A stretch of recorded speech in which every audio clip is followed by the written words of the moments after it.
Yan mga idol, mag-install tayo ng olay sa motor ni sir. Yan. Yan, set out kay sir. Yan. Nahilig si sir ng upgrade dyan. Bali plug-in play na to siya. Nabuo na natin siya. Yan. Sasalpa natin sa motor niya.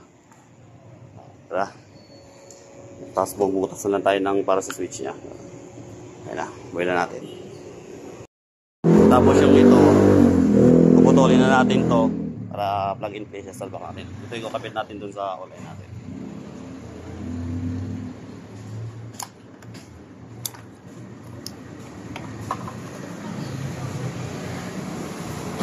Ito lang. Ito lang. Kapit natin dito yan. Yan. Yung brown, red, saka yung black sa black din. Pwede mo rin, kahit blue lagay mo okay lang. Pwede mo rin magsama itong dalawa na yan. May pares naman siya accessories. Tara. Ngayon, narog muna natin yung terminal. Then, ito yung salpak na yan dito.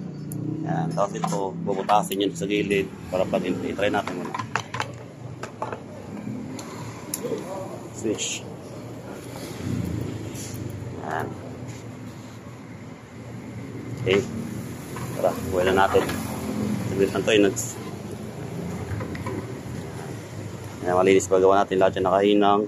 Tapos naka-Yamaha logo. Halo switch tayo. Tapos plug-in play na siya para wala sa ulo yung magawa.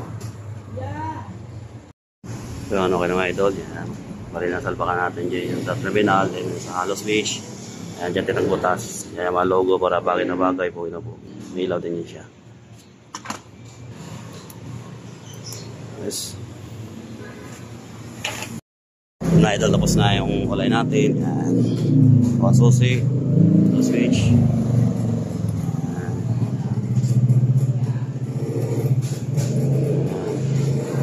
Park light. Yes. Malinis na ako dito pa.